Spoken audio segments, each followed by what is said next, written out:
સમાચારમાં નજર કરીશું જૂનાગઢ ઉપર તો જૂનાગઢમાં સાસરિયાઓના ત્રાસને લઈ યુવાને આત્મહત્યા કરી હોવાની ઘટના સામે આવી।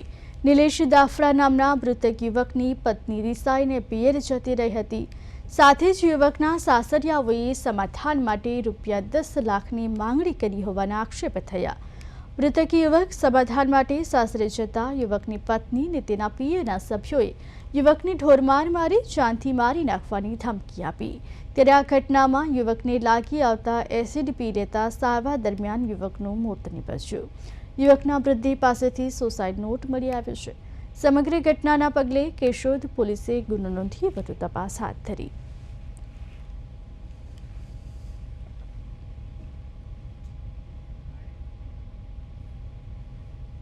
મારા ભાઈનું આવું થયું એટલે મારી બેનનો ફોન આવ્યો એટલે અમે તરત કેશોદ અહીંયા દવાખાનામાં આવ્યા રઘુવંશીમાં। ત્યાં આવ્યા તો મારો ભાઈ તડપતો તો દવા પીલી હતી એસિડ એટલે બેન મને બસાવો અને એનો આ બધાના નામ લેતો હતો કે આ લોકો મને મજબૂર કર્યો અને મારે આ બધું કરવું પડ્યું। એના સસરાના, એના સારાના, એની ઘરવાળીના, એની ભાઈની વહુ છે, એની ભાભીના, કાજલના। મારા છોકરાએ ત્રાસ આપતા આ રીતે બધું બનાવ બની ગયો છે। એ રીતે વિચાર થઈ ગયો પેટ તો કઈક કરે હજી કરવી છે પણ જીભાની સાહેબ પાસેથી બધું લઈ ગયા છે દવાખાનેથી। એ બધું લખેલ છે, છોકરો ખીચામાં સીટી રાખીને લખી ગયો છે, એ બધું છે।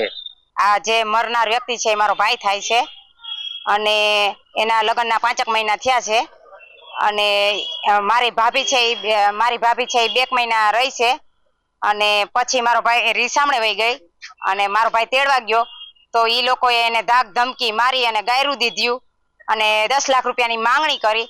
પછી મારો ભાઈ ઘરે આવતો રહ્યો એટલે મનમાં મુંજાયા કરતો હતો।